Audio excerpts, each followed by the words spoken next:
So we pivoted into e-commerce and started selling the products that we already had in my house that we used to use for the clients. And it worked. So we went out and got more products from the shops that are closed, and it worked. So we ran out of products to buy. So we went for the factories and we were like, do you have any products that weren't sold yet? And so many of them were so happy because international shipping was already on hold and they had so much stock in their factories that nobody wanted, nobody could get. So we got it at a discount and started selling local products. And that's when we ran out again. And it was all during a very short period of 3 months. And that's when I was Wow. like, you know what? I'm going to manufacture. I will make my own product. What do we need?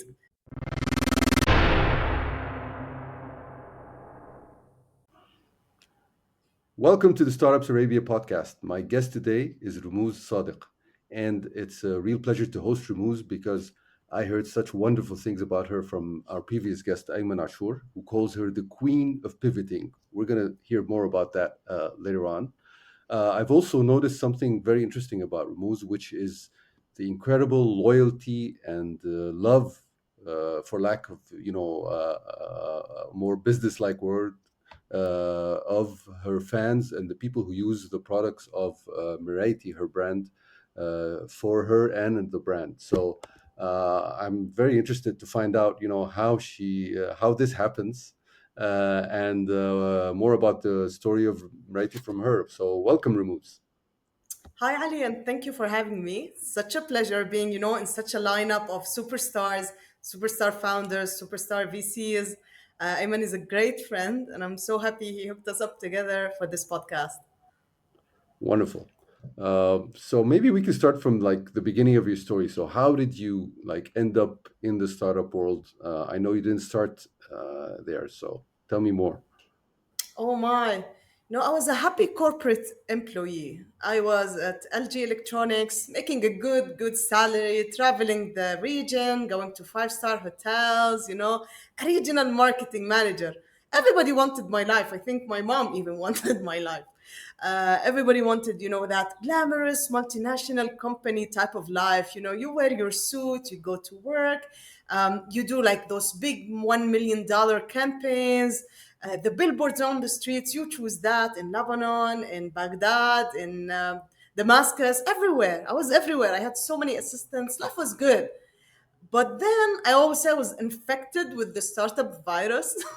All of my friends were starting businesses, left, right, and center. And I remember back then Iman Hailouz was starting Abjad. And she came to me and was like, hey, Ramos, you know a lot about marketing. You're my friend. I've known you for 7 years.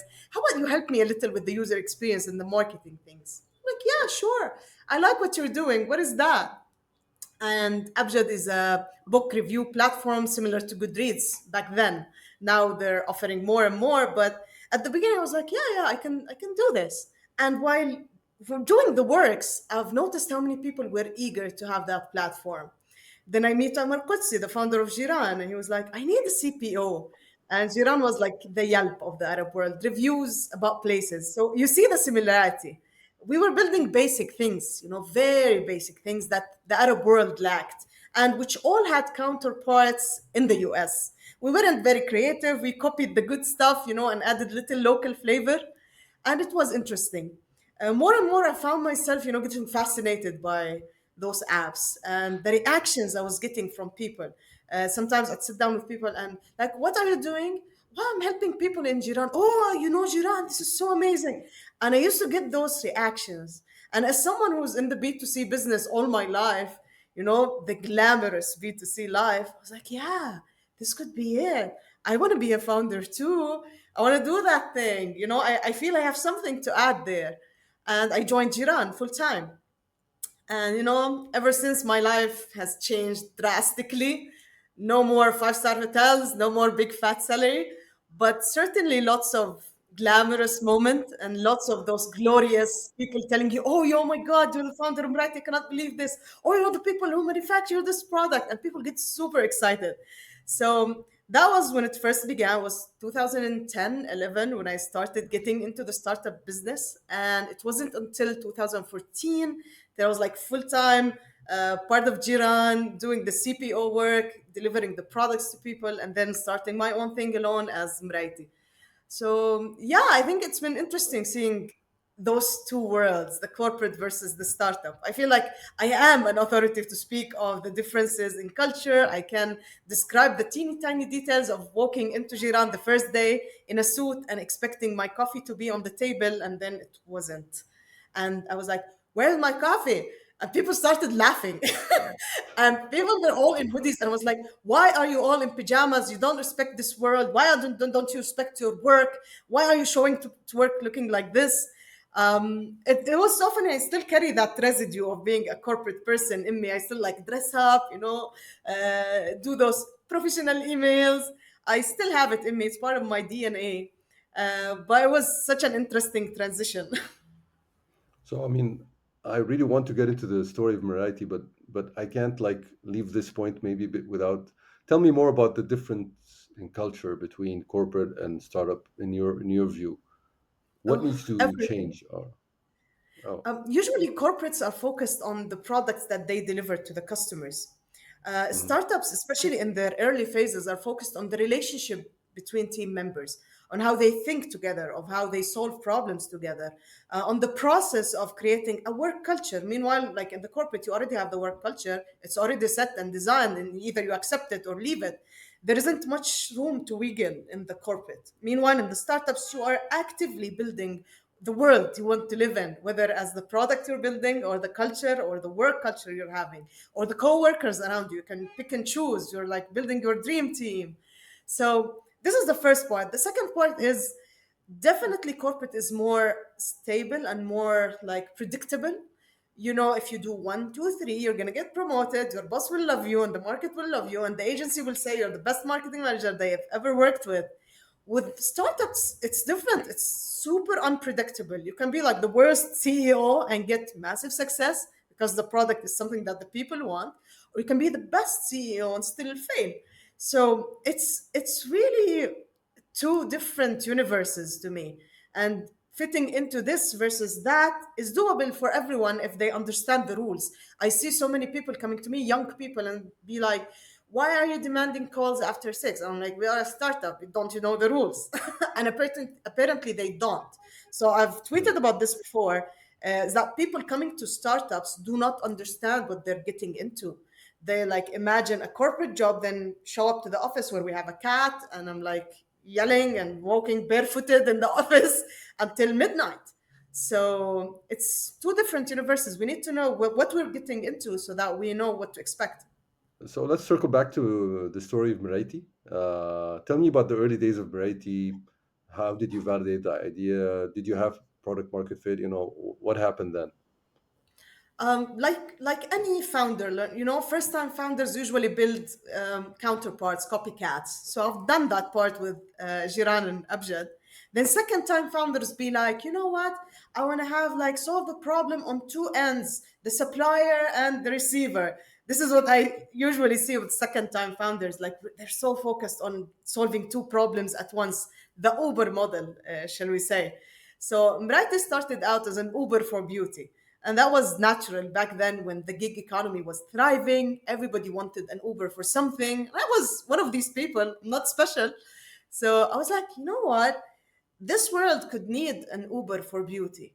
And why do I have to go to the salon? Why do I have to endure this treatment? Why do I have to pay a different type of, payment for the same service every time? Why can't I have a standard?" And then Mrayti was born. And we started out with the theory that people actually wanted the salon to come to their houses. We proved that theory right. Although so many people said, "No, I'm not going to change my barber." I'm like, "Okay, what about the 10,000 people who already switched?" That means there is adoption for this. We started in Amman, we expanded to the north, to the south, we covered all of Jordan, then we went for Egypt in 2019. You might wonder, like, why Egypt? Why didn't you go to the Gulf like everybody did? Well, because I've launched Jiran in Egypt in 2015, and it felt like a low hanging fruit. I know the market, I know the resources, I know the legislation, I know how this is going to work out, I know people, I'm going to make calls. And one of those amazing people is Mr. Ayman, of course. So we went for Egypt in 2019. We have recently closed an OTF round. We were so happy, at the top of the world, and it was December 2019. I went there. We launched Mrayti there. 3 months later, COVID, which rendered the whole business obsolete. Yeah. And that was the time when we called everyone wanting advice and wanting help and wanting support. So, what did you do? Oh, I called the smartest people I know. One of them is Ayman, of course. And I was like, well, I had a mission to make beauty convenient, affordable, and non time consuming. How can I deliver that mission without the salon part? Because we can no longer do this. We don't know if the lockdown is going to end in 2 weeks or 2 months or 2 years. We had little visibility. And I was lucky because our investors, Amantic Fund, trusted me. And they said, you know what? We know you're going to do the best for this startup. Let's think together. And then we looked at the salon models, especially the traditional ones. We discovered that salons' income consists of 30% product sales. I was like, yeah, product sales. Salons already sell that. And we have those products because we use them for clients when we used to shampoo their hair, do them treatments, and all of these things. So, in the middle of that crisis and pandemic and not knowing anything, I knew one thing for sure: some things never change, and that's product sales. This is classic. People will keep buying. People are more eager to buy because they're bored and sitting at home. So we pivoted into e-commerce and started selling the products that we already had in my house that we used to use for the clients. And it worked. So we went out and got more products from the shops that are closed, and it worked. So we ran out of products to buy. So we went for the factories and we were like, do you have any products that weren't sold yet? And so many of them were so happy because international shipping was already on hold and they had so much stock in their factories that nobody wanted, nobody could get. So we got it at a discount and started selling local products. And that's when we ran out again. And it was all during a very short period of 3 months. And that's when I was Wow. like, you know what? I'm going to manufacture. I will make my own product. What do we need? What do we need, guys? And it was summer. So we created a deodorant. And that deodorant is really the best thing that ever happened to me and to thousands of people here who are like totally hooked on it. They love it. We have waiting lists for it now. Wow. I think I have one of them here. Or one of my team members stole them because we ran out. Yeah, that's the bad part about having a lot of demand, right? People keep stealing them. Yeah, So I mean, so wow. So I mean, it was almost COVID was almost a blessing in disguise, wasn't it? absolutely. And I mean, after we pivoted, I've noticed there's so many holes in the old business model. Everything that the investor used to tell me, like, how about leakage? And I had, the perfect answer for that. But they were right. Uber Yeah. models cannot really work. Most of them are dead. I always said a gig is dead. People missed the funeral. Most Mm. gig startups failed in the Arab world, not just in Jordan. Most of them Yeah. lack the legislative power behind them to make the gig relationship work. Most of them lack the rules. Most of them lack the working ethic by the people and the startups. So it's really so hard to manage them. Startups in the States are suffering the same. So we had startups who do the same as Mrayti one in the States. And I was having calls with them during the pandemic. I wanted to know if they have better ideas than mine. And I realized even with having better investors, better teams, better markets, better laws, better founders, they're still struggling. So I think the issue is with the business model. And that's when we just let go of it and decided to embrace tradition and just do e commerce. Yeah, it's interesting because this leakage issue is really valid in so many of these Uber for X kind of business models. The idea that, for example, cleaning homes, Uber for, once people get used to the cleaner, they'll just contract them for directly forever and take your cut out of it, etc. So Uber itself has a different kind of situation because of all the cars moving and there's more complexity there, and that's why they don't have this leakage issue to the same extent. Absolutely. But for most industries, it's not as easy or as open and shut kind of case as most people Yeah. thought at the beginning. And the apps are usually not integral to the process. So, for example, Yeah, while you're sitting in Uber, you need the app to calculate mileage. exactly. Yeah, But yeah, if a cleaner is coming to your house and she takes like, $40, she's gonna take the $40 anyway, whatever she does. So exactly. the app is not integral. And on top of that, Absolutely. increasing costs of acquisitions make the people who have like big marketing spend, like gig startups, fail because you're spending so much money to acquire a customer that you cannot reap results for because the gigger will steal that customer and you're done for. So the math Exactly. does not add up, and the investors were right, and the doubters were right. And I think it's a miracle that we grew like 3x a year. It's an absolute miracle. I don't know how that happened. Maybe probably because we did like double shifts and we were crazy about it and sometimes did mad measures, but it's not sustainable or scalable. Yeah. So COVID was great, and the pivot was very quick, obviously. And I think operationally, it's a much simpler operation, is it? Totally. Like I don't get calls at midnight now telling me no, there is some wedding and we have an issue and I have to intervene because the bride is crying or something like that. Products are so much easier to control than humans. So great. So I mean, going back to where you are now, Mrayti, what's the business model?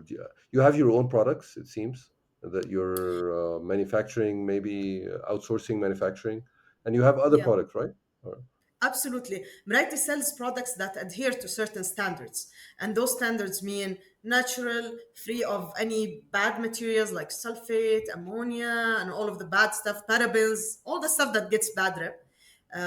At the same time, it needs to be effective. So we test it on ourselves first and we take the customers through the journey. And this is how we build trust because they see me testing the product and then they see the result on me or my team members.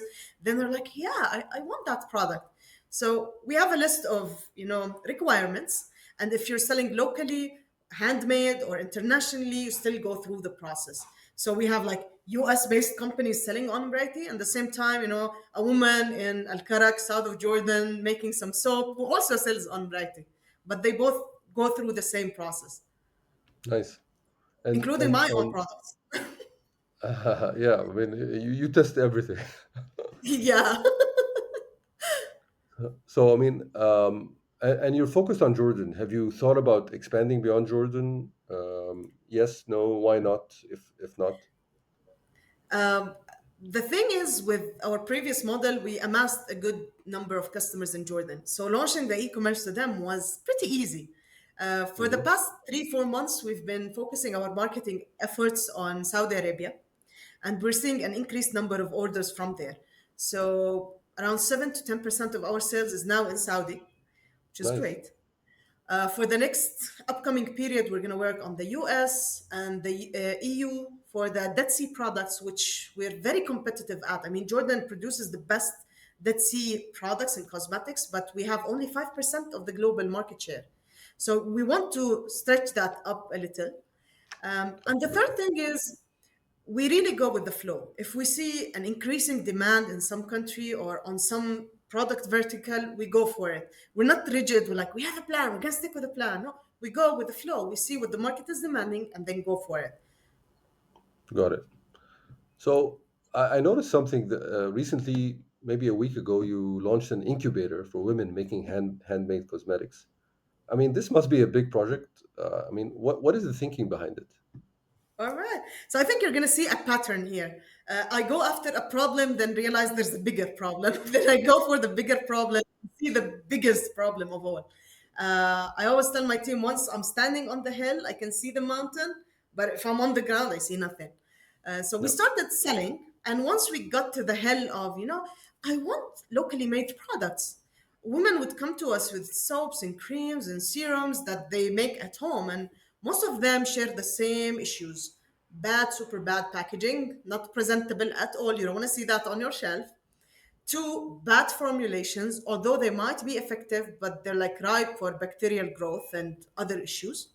And three, legally not adhering to the international or local laws. So they cannot register those products, they cannot export those products, they cannot sell these products even on a platform like Mrayti.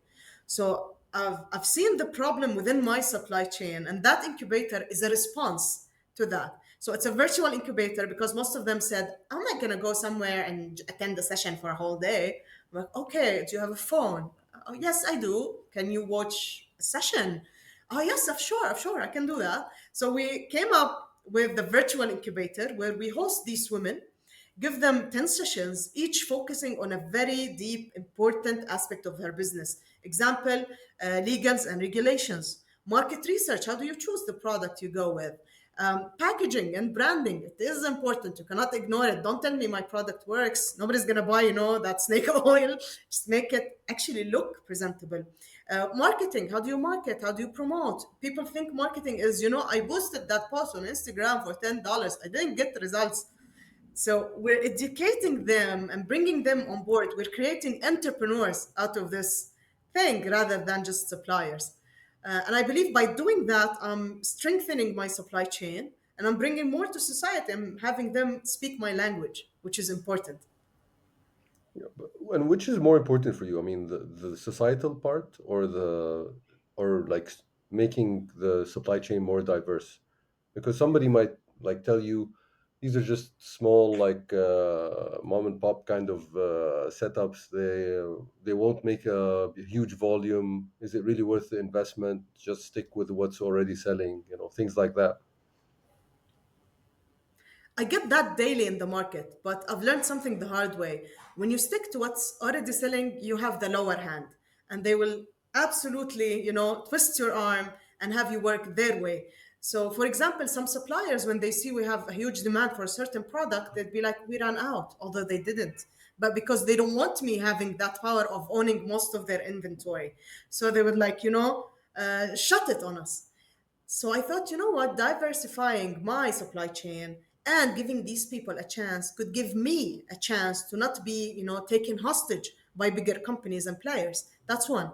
And two, brands like Native exited for billions of dollars based on working with small mom and pop shops. When I read how he worked, I was like, oh my. Instead of working with factories, he was working with 20 artisans, creating 20 different versions of Native and listing them on Amazon, creating that success, then seeing what works and making the huge volumes. So when you're working with these people, you're truly making this economy move and your economies move. And are you taking, perhaps thinking in the future for the bigger ones that become big sellers to maybe somehow invest in them and partner with them?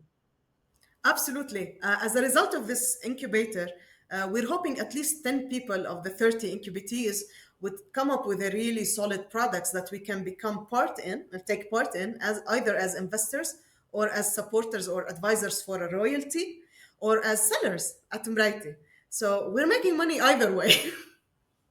That's really cool. And I want to kind of dive into your past kind of experience with Abjad and Jiran a bit. I saw, I mean, Iman Hailuz, the founder of Abjad, she's coming on the show, by the way, hopefully next week. Amazing. Yeah, yeah. Uh, and she, I mean, her review about you was incredible. Like that, super, and how supportive you were, and what a huge difference you made, and how you were able to make an impact across so many things. And I saw, I mean, you only stayed with her like for 7 months, so I'd like to maybe get some insight from you about when you kind of went into Abjad. How did you approach what? How you could help? I know you were working full time then, so where did you? How did you think about this new startup and its new product with its limited at that time functionality, and where what you could add to it then? I believe startups need the generalists when they start, out their journey Yeah. because when you have a generalist, they can look across different sections and tie them up together in a nice way. Luckily, I am one because my background is in computer science, but then I went into more consumer behavior and user experience design and architecture and software design rather than being just a developer. So that gave me that rational aspect, and then I have the creative one with the marketing. So what I usually do is, and what I did with Abjad was look at it from a consumer point of view. I would use it as a consumer would. I would say, okay, what does a consumer want from such a brand on marketing aspect? Like I want to feel smart. I want to see things that people want to share. I want to feel like, oh, I'm special because I'm following this brand. So what I did was create a quote template for Abjad that is still being used till this day. So whenever I see it, like I get butterflies. And I said, you know what, Iman, I think people will want to share these. So now we have more visibility for the brand. And it gives us, a glimpse onto what and who we are. We're a book review platform, so we should be sharing quotes from books. So it makes sense. And we have the brand sticking there, we have the quote and the guy who said the quote and all of these things that people love on Instagram. And we went for it and it worked. From a user experience point of view, I always put myself, in the place in the user's shoe, and be like, okay, I'm a user, just went into this. What am I expecting? I saw a code, I clicked that link. Now I'm here. What should I see? And I built accordingly. And that's what we do with everything else, even in Mrayti. Like, what do consumers want? They want to look pretty. Can we deliver a salon to them? No, we no longer can do that because COVID. Then okay, what do? We deliver other things. So whenever you have the consumer as your focal point and your true north, you know the answer. And mostly founders come to me like, I don't know, my marketing is shit. Why is that? I'm like, okay, what does the consumer want? They want to know more about me. No, they don't want to know anything about you. They don't care for you. They care for themselves. So it's the hardest part of the exercise that everybody misses. What does the consumer want? And they don't want Mm. anything to do with you. Trust me. So that's the pivotal point. This is where you switch, you flip that switch and awaken.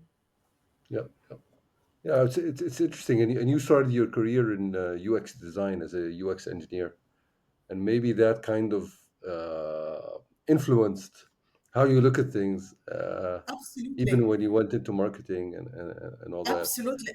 I remember how shocked my managers at LG were when I talked about convergence. And all of them were people in suits, who look like madmen, the series. And I was, a nerd. And that nerd Yeah, walks in with, a bunch of papers and sketches and convergent rates and talking about funnels. And to them, that was like, but it's not looking sexy. And I'm like, I don't care if it looks sexy, sell. Let's make that sell. yeah, yeah, yeah. And then you move to like product. I mean, you've just had such a career that's covered so many different kinds of roles. Um, what I mean, how did that come about that you would be the chief product owner in officer, sorry, in Jiran? Can you? I mean, can you tell me more about that experience? How it started? I recall making so many team members cry at Jiran. I was like still in my 20s, still aggressive, still not taking no for an answer. I don't care if you're dying, show up to work. Alhamdulillah, I'm now cured of that disease. I'm more understanding of the human condition. Um, in Jiran, I think Jiran was everything at once. It was like a great brand that people already loved, and it had went through a pivot from blogs to reviews.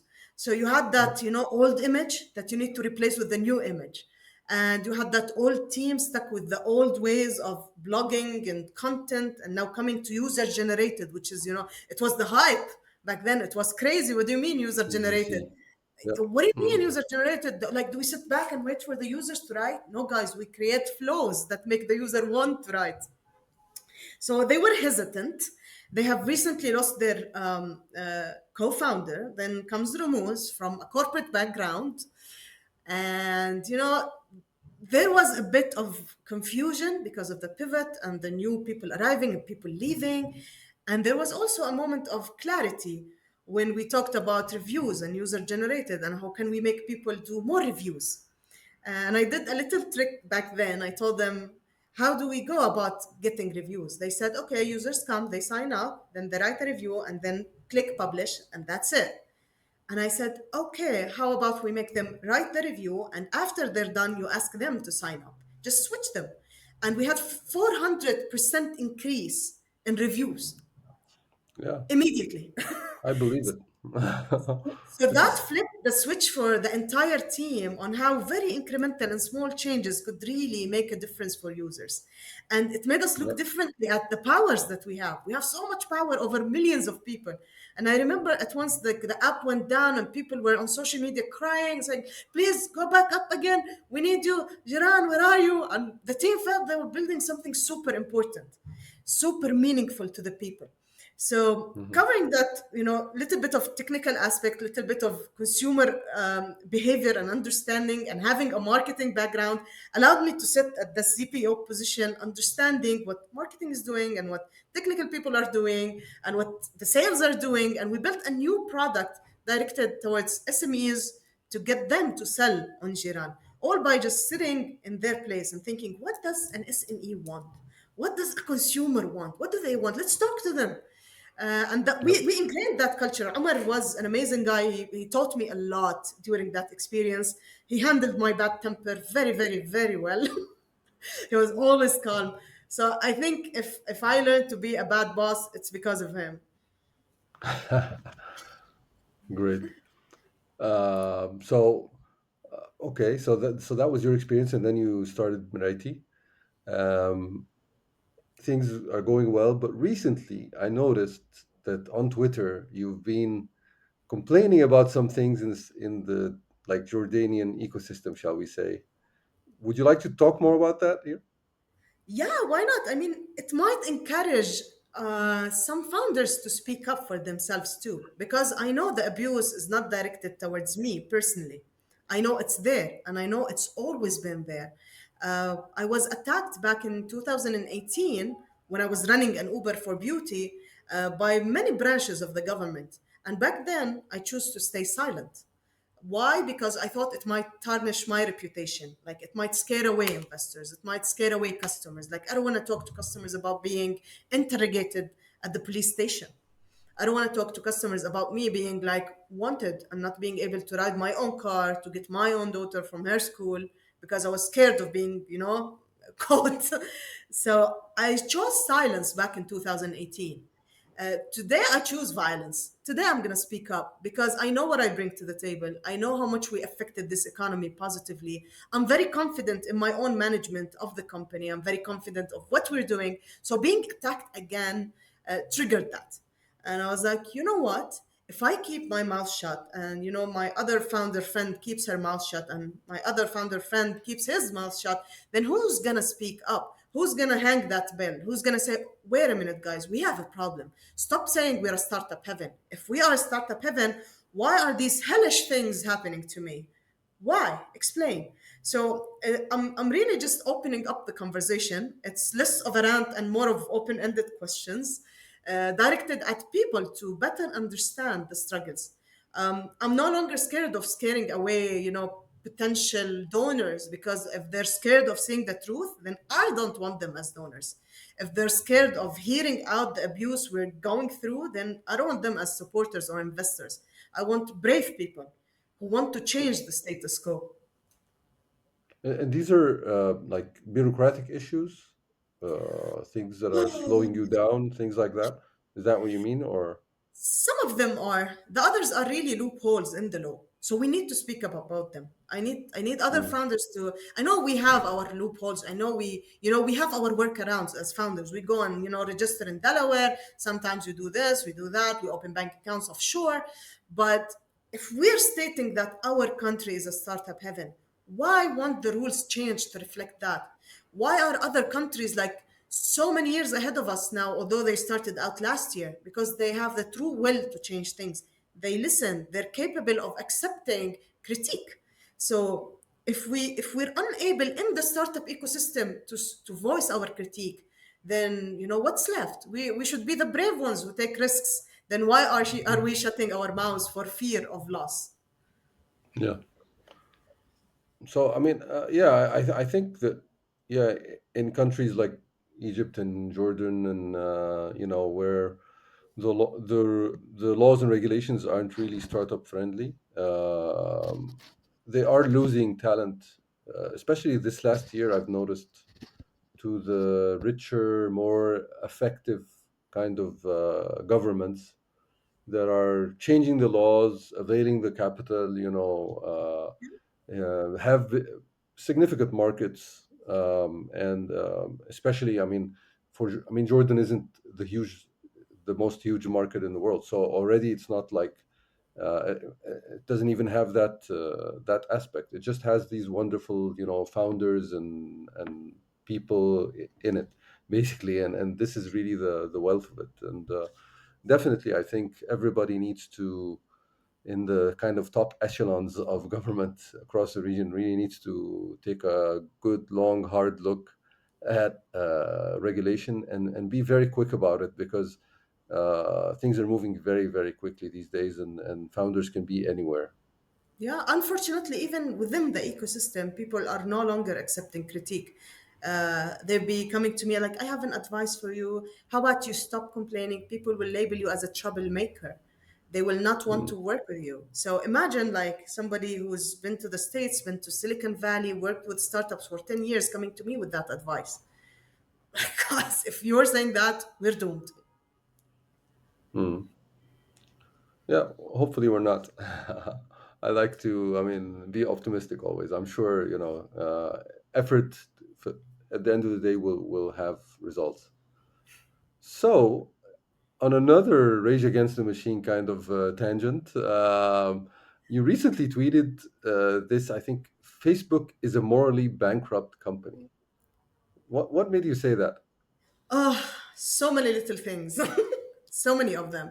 I mean, we use Facebook. We've been using Facebook and Meta for the past, what, 12 years now to access our markets, to access our customers. And we've seen them take more and more and more of our money and raising the cost of acquisition so high while shadow banning our startups or our pages.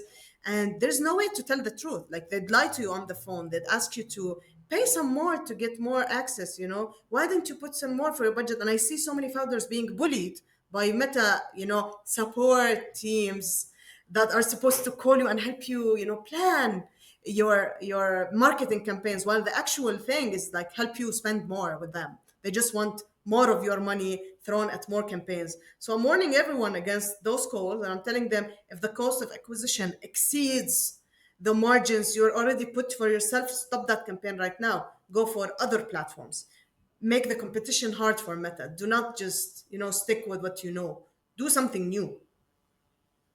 So that takes me to something you mentioned on, like, I think on LinkedIn, which is you mentioned zero budget marketing. Oh, you're using your products, huh, on live. For people on the podcast, My Fenty moment. so yeah, yeah, exactly. Ramuz was just updating her lipstick, right? Which is, Correct. yeah, which is very on brand, so perfect for the CEO of Mrayti. That's a zero marketing Uh, budget for you there. yeah, That's the exactly. exact Zero thing it was. budget marketing. So tell me more about zero budget marketing. What is it, and how can someone do that? Oh, I went Because I from noticed you spending. also get press effectively. You're a very, like, you can you can get your story out there very well. Yeah. Tell other Um, founders how to do it. I think founders like always jump into I don't have budget. I can't sell. I need marketing budget. They always like pitch their idea and it's the most amazing idea in the world, but nobody knows about it. So I need marketing money. I think amazing ideas have people talking. You just need to have the narrative for it. Tell people a story. And I've tested that effectively with Mrayti, where I tell people a bedtime story every night. So people follow the Mrayti Instagram account and they wait for 9 p.m. bedtime story with the Romouz. And usually it's about, let's talk about Cleopatra's way of, taking care of her skin. And then we discuss it. Then we offer an alternative. When I speak about my story, and maybe as you've noticed on LinkedIn and Twitter, I openly shared every little detail since the day we started, including, oh, these are the first 10 GDs that I made. Then I got an investment from OTF. Look at me, I'm signing. And people can see that in real time. And they buy the story because they see it. You're human to them. You're not, PepsiCo. I'm just Romouz Sadeq and I'm doing that and I'm showing you. So if you'd like to join, please come and join. So telling the people a story throughout your platforms is an amazing tool, and you don't have to appear. So many founders are camera shy. So with Mrayti, we use slides. Just write one sentence per slide, and you have 40 slides telling one topic, and people still watch. So that's one way to do it.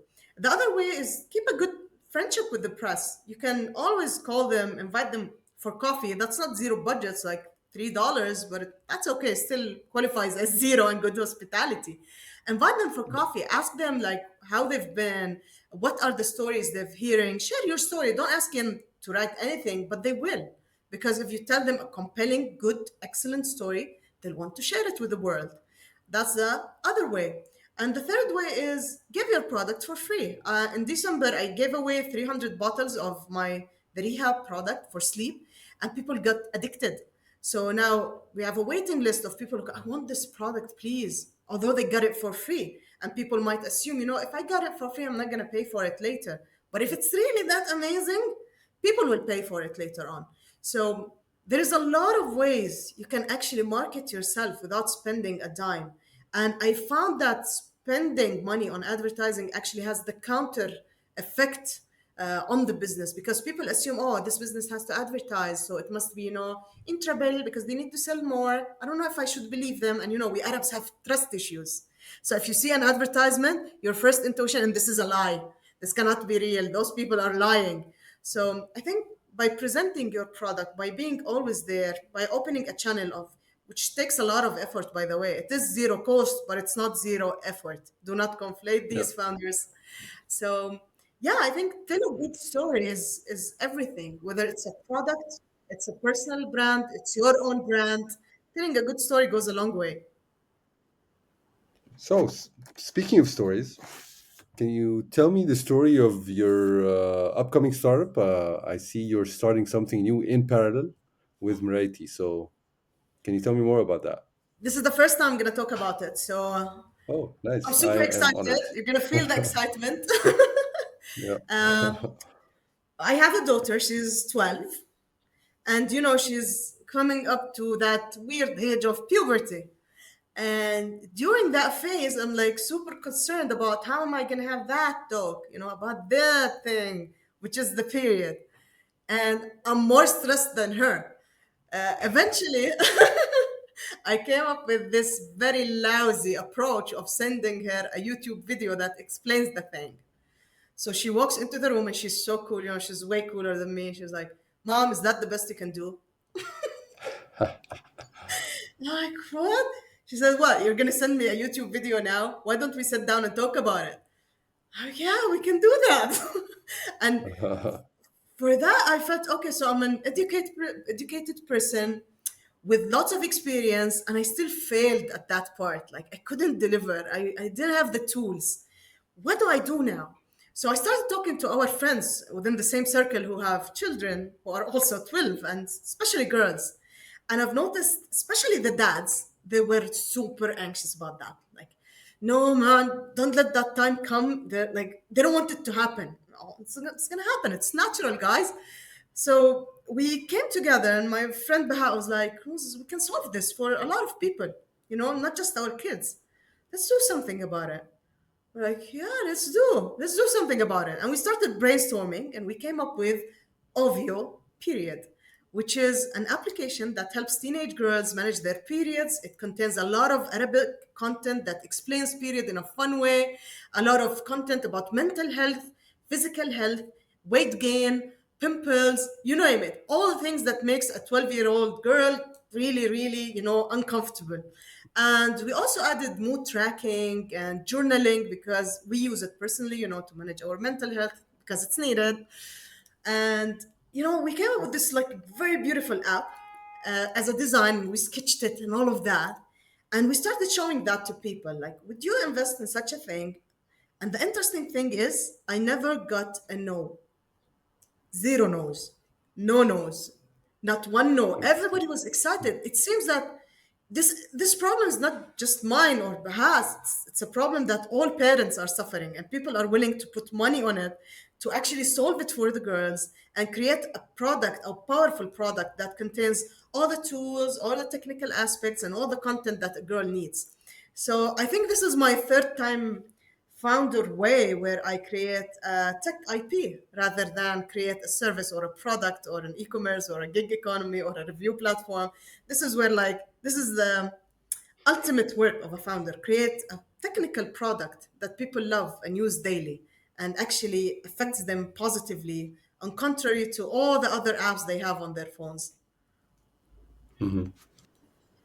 I think it's always good when a founder kind of starts from the point of having a need themselves and starts to solve their own problem. Yeah. Usually, other people have the same problem. Eat your dog food, they say. Yeah. And how are you balancing this idea of having like two different startups in parallel? How are you doing that? Ah, well, this is an ongoing conversation with the team. Mrayti has become a more stable company with like known processes and clear ways of managing it. So stepping down is always on the table. I have such a capable team that has been with me for the past 5 years. So they're totally capable of managing the company. I'm mostly an accessory in Brighty now. So I walk into the customer support, hey guys, do you need anything? Like, no, thank you. Then I walk into market, hey guys, do you need anything? No, we have our story done. Okay, so I sit down lonely and just feel useless. So OVU filled that gap for me and allowed me to, exercise my technical muscle, consumer behavior muscle, marketing muscle, open up new doors, think as a 12-year-old, which is an amazing place to be. I miss being 12. So uh, that's how it is in reality. I'm not gonna tell you, you know what, I'm working from 5 a.m. till 9 p.m. It's not that way, really. It's not how it's going. Not anymore. No. Yeah. Okay. So I mean, so you that should be manageable. And as I understand, so you have a co-founder in the new company in OVU. Yes, and I'm planning to make them plenty. I'm not gonna go solo again. I'm done with that.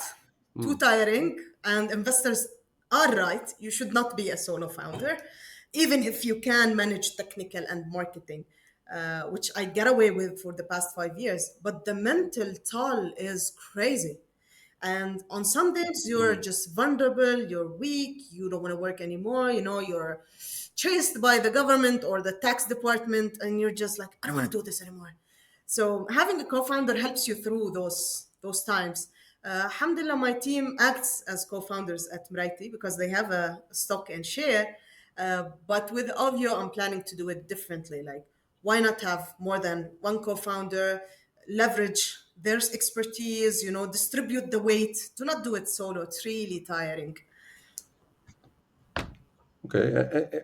Did you, for Miraiti, did you deliberately like choose to not have a co-founder, or that was your, yeah, you did. I did because So, I wanted to do things my way. That's one. And two, I was mhm. traumatized by the number of startups collapsing because of co-founder conflicts. So co-founder Mhm. conflicts are like one of the top three reasons startups collapse. So I was like, Yep. no, that's not going to happen to me. I'm going to succeed at all costs. I'm not going to have a co-founder so that I succeed. And I was also traumatized by, the tough times we went through at Jiran. Although I had a co-founder, it felt like, oh my God, this is too crazy for us. And there was the Modo acquisition and so many politics going on around that. So for Mrayti, I wanted something clean. I wanted to do it my way. And I wanted to minimize the risk of, co-founder conflicts that could lead to uh, the dismantling of the company. So now I'm wiser. I think I can choose co-founders well. I'm humbled by how strong I thought I was when I first started Mrayti. I mean, it is a success today, but it did take a toll: mental, physical, social. I have only one best friend that I see her once a week. I see my mom once a week, so my social life is gone. Bye bye. So yeah, I think do have co-founders, guys, but it's not like you must. It's like marriage. If you find someone good, marry them. If you find a good co-founder, bring them on. Do not stick to, I don't want to have a co-founder, or I want to have co-founders, or else. Just find the good one, Yep. have them on board and do it together. And how are you thinking about the process of like finding a co-founder? What does one need in a good co-founder? You need to know yourself first. I mean, most people don't even know themselves. They haven't looked inside. They always looked outside. For example, I see people saying, "Oh, I need a good technical co-founder so that he saves me." Okay, but no technical co-founder is going to save you if you don't have what it takes and you don't understand what it takes to save yourself. You're asking for a CEO for yourself, if that's the case. So if you look inside you really, really well and truly identify what you bring to the table, then you can understand what the other person can supplement you with. But assuming you're an Yep. amazing, Steve Jobs like CEO and you just need a technical team is a big assumption. And I see a lot of people falling into that assumption and choosing to be, I'm the business founder. I need a technical co-founder.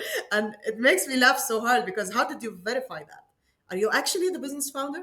Or are you just the guy with the idea? Because you can be the guy of the idea, but you don't have to be the CEO. You can hire a CEO for that. So look inside you Yep. really, really, really well. Find out what you bring to the table, then choose what is needed to complete that image. And if you cannot envision that image all by yourself without a co founder, then you will not choose well. Then anybody who will come in with a different idea and draw a different picture will just take you along with them. So understand the big picture of what you're creating, what value does it add to the consumers, then understand how you're filling up your part so that somebody comes in with what you need. And then when you see them, you know them. So from what you're saying, because you're like saying it's not just about business and technical. So what is it about? It's about characteristics, ways of looking. I mean, what are the different kinds of features Yeah. that you need to understand in yourself and see what's missing?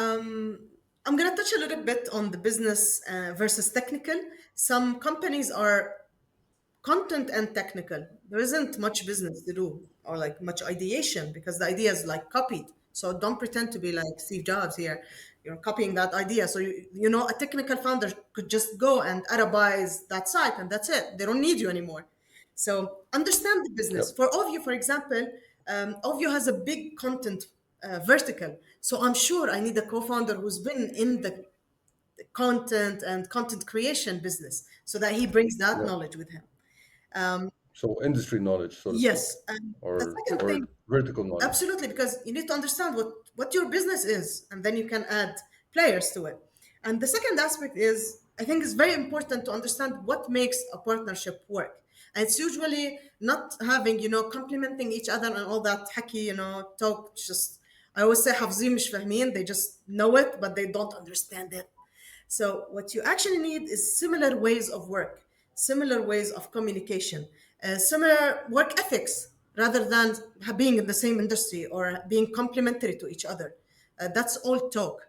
The new talk is I need someone who communicates the same way I do, understands the importance of we have to do that part of the business and we need to pitch to those people rather than these people because we both understand the business from the same point of view. We both have a deep understanding of what the business is. But most of the time what I see is two co-founders, somebody saying I'm the business and the other saying I'm the technical, and they don't have any common grounds. They don't even believe in the same thing they're building. Each one of them thinks they're building something different than the other. And that's where the collapsing often happens. Yeah. Do you have mentors that you depend on for advice and things like that? Plenty across the Okay, board. how does one get good mentors, and what does do you? I know you also mentor sometimes startups, so but I'm asking you here as a mentee. So how do you get good mentors? How what do you do as a mentee to get the best out of it? Um, Usually, I look for mentorship everywhere. Sometimes my cab driver could be a great mentor on some topic if I ask the right questions. So it's always on the mentee to ask the right and correct questions so that you get the best mentorship out there. The second thing is you always need to be true to yourself. So, for example, I see lots of people. including myself when I first started. Like, I want to make things look pretty for my mentor so that he respects me and gives me, the advice nicely. But it was through times when I was like at ease, being totally comfortable, being totally myself, like sitting with people like Ayman and having a meal and, throwing random thoughts when I got the best advice because I was being myself. I was true. I wasn't hiding behind, everything is shiny and everything is good.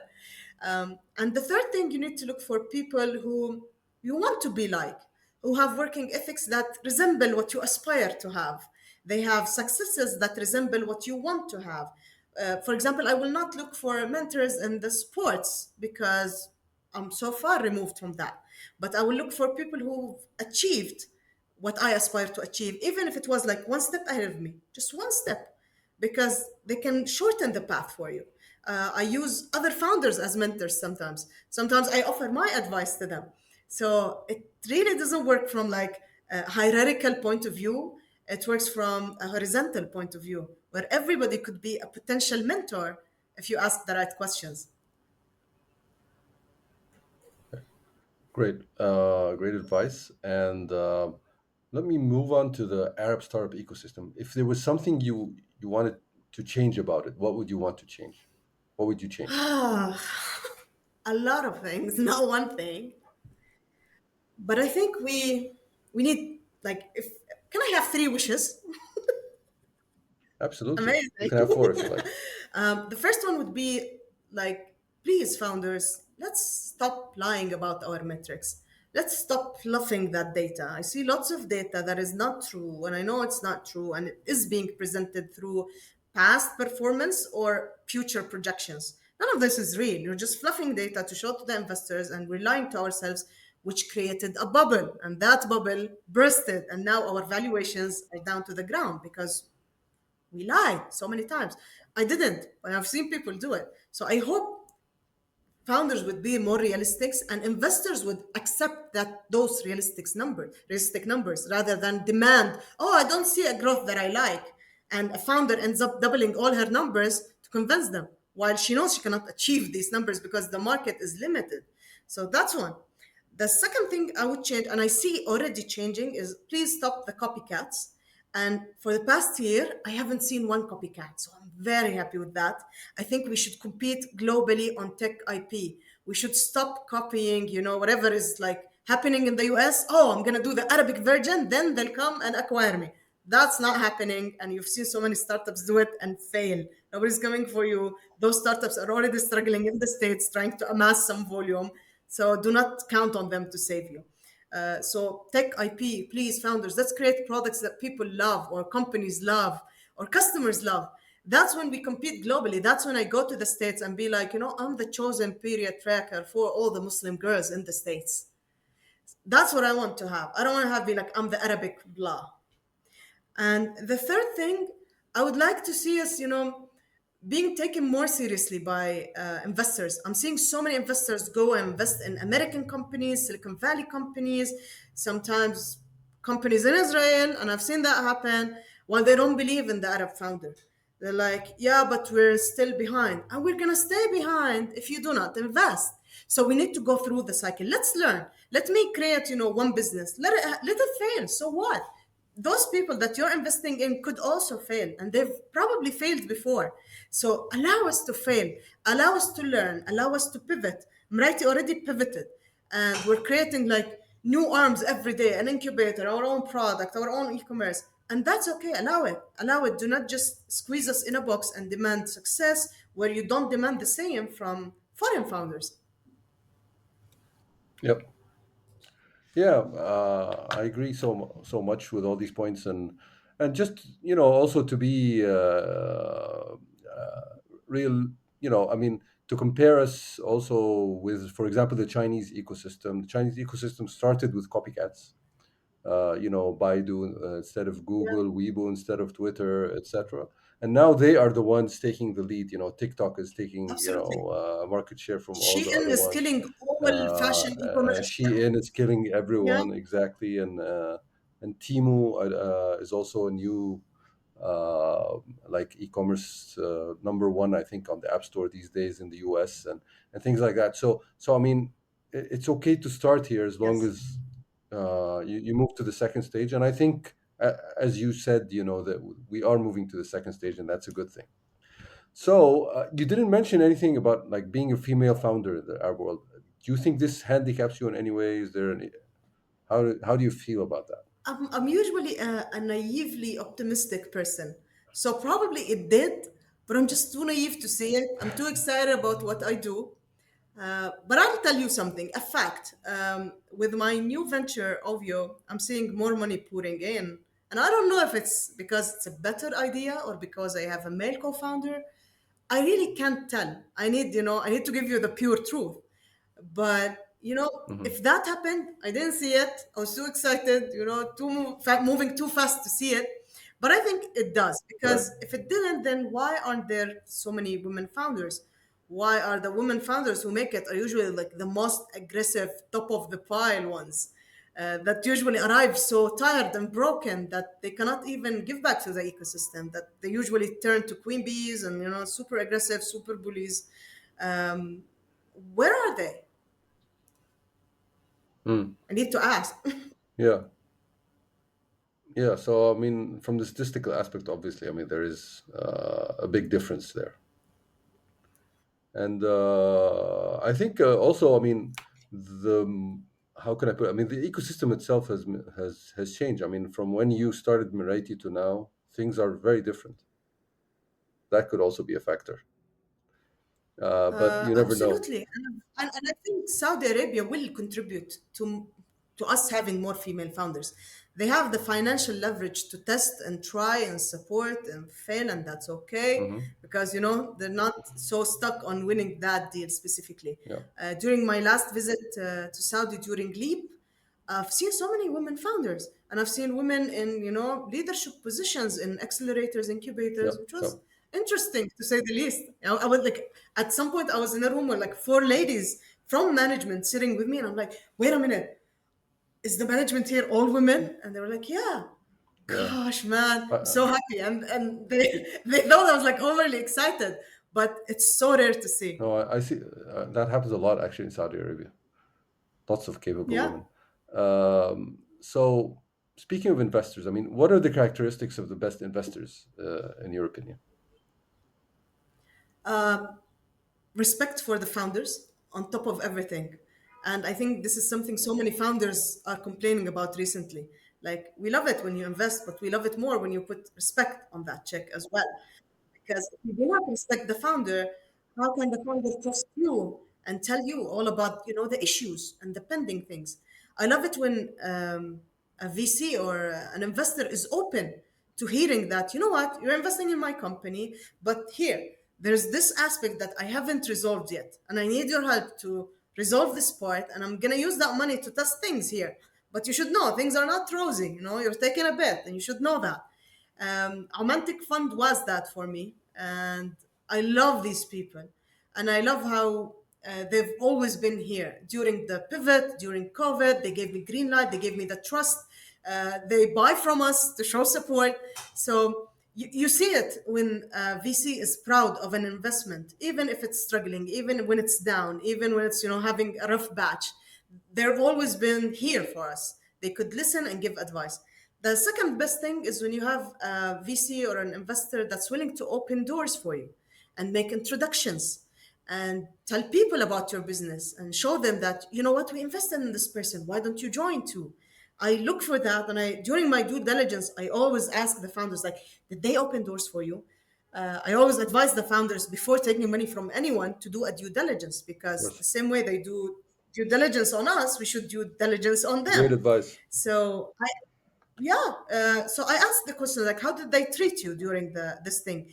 What did they demand? What was their feedback? Was it like personal, rational? Did they give you like something that grew you as a founder? And the fourth thing, did they open doors for you? Were they proud of you when they presented you to the people? Did they actually push for that investment to happen? And the fifth and most important thing, did they surround you with amazing founders, people that you can learn from? Did they surround you with the type of environment that allows you to think, to share, to not feel lonely? Because, being a founder is the loneliest job in the world. So, were you surrounded by good founders? Was it a good alumni around you or not? Yep. Yep. Yeah, all great advice. And with that, I've taken so much of your time, so I want to go into the quick fire questions. I ask a short question, and you give me your answer. So the Make first them one, easy. no, there, don't worry, you'll rock them. So the first one is, what book do you like to recommend to others? What book would like Blue Ocean Do you like Strategy? to That's for sure. Blue Ocean Strategy? Yeah. Absolutely. Okay. Second one, how do you unwind and how do you stay energized? I take walks, lots of them, and Okay. I always DJ the office. So I'm the designated office DJ. Everybody has to listen to the same music with me all day. Well, you're the boss, so maybe that's why. Yeah, but they've grown an Oh, amazing taste in independent music. great. Uh, so, third question: who do you think should be a guest on the podcast? Sameh Saleh. Sameh Saleh. You must have him. After exiting Hawaii, I think he has a lot to share. And I think he's been around so much. He's seen so many founders, and he can bring, an international view to the listener. Okay, thanks. And what question should I have asked you that I didn't?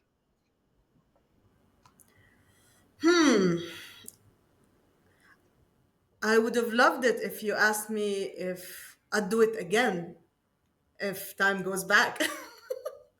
Great question. Would you? And that's mostly because I wanted to say yes, because I asked that question myself every day. Like, should I have done this? Should I have left my corporate job? I miss the business class flights. I miss, being having a coffee here served to me. So it's every day that I tell myself I choose this path.